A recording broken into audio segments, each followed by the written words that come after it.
চলুন আজ আপনাদের সঙ্গে একটি সহজ উপায়ে চিড়ের পোহা রেসিপি শেয়ার করা যাক। তো প্রথমেই আলু, টমেটো, পেঁয়াজ, কারি পাতা এবং কাঁচা লঙ্কা কুচিয়ে নিয়েছি। এখন চিড়ের পোহা বানানোর জন্য মোটা চিড়েকে জল ঝরিয়ে রাখতে হয়েছে।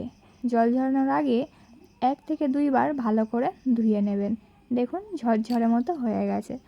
এখন একটা কড়াইতে তেল দিলাম, আপনারা চাইলে সাদা তেলেও করতে পারেন। এখন তেলটা গরম হওয়া পর্যন্ত অপেক্ষা করব।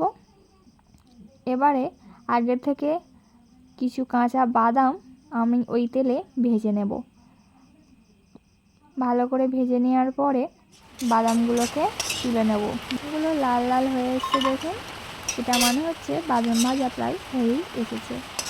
এখন ওই কড়াইতে আরও একটু তেল দিয়ে তাতে কুচিয়ে রাখা আলুগুলো ছেড়ে দেব। আলুগুলো ভালো করে ভেজে নিতে হবে।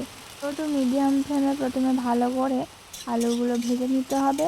আলু তাড়াতাড়ি ভাজার জন্য সামান্য পরিমাণ লবণ দিয়ে দেব। দিলে পরে তাড়াতাড়ি আলুটা সিদ্ধ হয়ে যায়। তো দেখুন লবণ দিয়ে দিয়েছি। এখন ফের ভালো করে এপার ওপার করে ভেজে নিতে হবে এবং চাপাও দিয়ে দিলাম যাতে পরে তাড়াতাড়ি করে আলুটি ভাজা হয়ে যায়।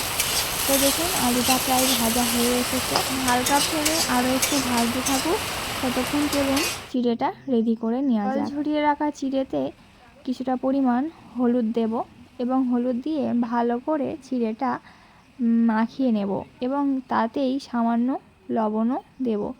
এখন লবণ এবং হলুদ ভালো করে মাখাতে হবে যাতে পুরোটাই ওই চিড়ের গায়ে লেগে যায়। এখন দেখুন আলু কোটা তুলে নেব।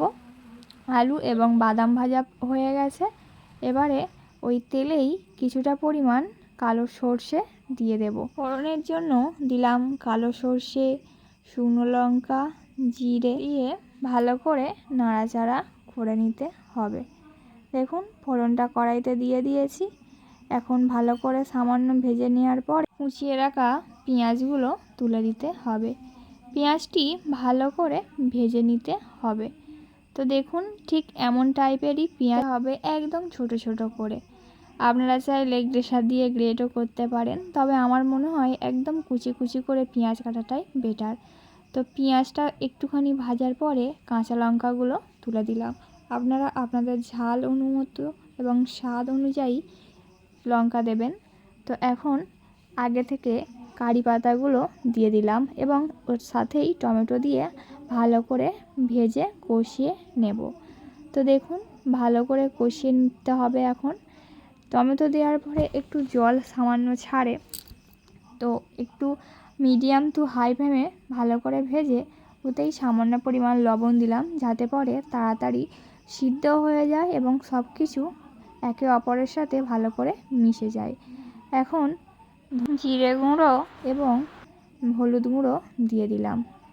হলুদ গুঁড়ো এবং ধনে গুঁড়ো দেওয়ার পরে বেশিক্ষণ নাড়লে হবে না, কারণ মশলা পুড়ে যেতে পারে। দেখুন এখন ওতেই ভিজে রাখা আগে থেকে আলু এবং বাদাম দিয়ে ওর সাথে ভালো করে মিশিয়ে নিতে হবে যাতে পুরো মশলাটাই গায়ে গায়ে লেগে যায়। এখন আগে থেকে চিড়ে যেটা বানিয়ে রেখেছিলাম সেই চিড়ের ব্যাটার ভালো করে দিয়ে নাড়াচাড়া করতে হবে যাতে করে পুরো মশলাটাই চিড়ের গায়ে লেগে যায়।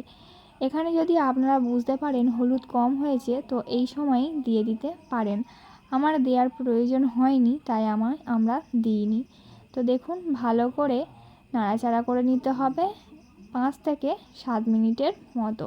5 থেকে 7 মিনিটের মতো হালকা টু মিডিয়াম ফ্লেমে নাড়াচাড়া করার পর দেখতে পাবেন এরম একটা কালার এসেছে। এবারে স্বাদ মতো লবণ দিয়ে দিতে হবে। আপনাদের স্বাদ মতো টেস্ট অনুযায়ী লবণ দেবেন লাস্টে। তো দেখুন আমার চিড়ের পোহা প্রায় রেডি হয়ে এসেছে। এখন আমি নামিয়ে নেব। কালারটা কি সুন্দর এসছে না? এবং যেমন দেখতে সুন্দর তেমন খেতেও সুন্দর। টিফিন টাইম বা সন্ধ্যের সময় নাস্তা টাইমে আপনারা এটা চটজলদি বানিয়ে নিতে পারেন। খুবই সহজ উপায়ে সুস্বাদু টেস্টি এক রেসিপি। আমার ভিডিওটা এখানেই শেষ করছি। ভিডিওটি কেমন লাগলো অবশ্যই জানাবেন। লাইক, কমেন্ট, শেয়ার, সাবস্ক্রাইব করে পাশে থাকবেন। আর নতুন নতুন রান্নার ভিডিও পেতে সঙ্গে থাকুন। ধন্যবাদ সবাইকে।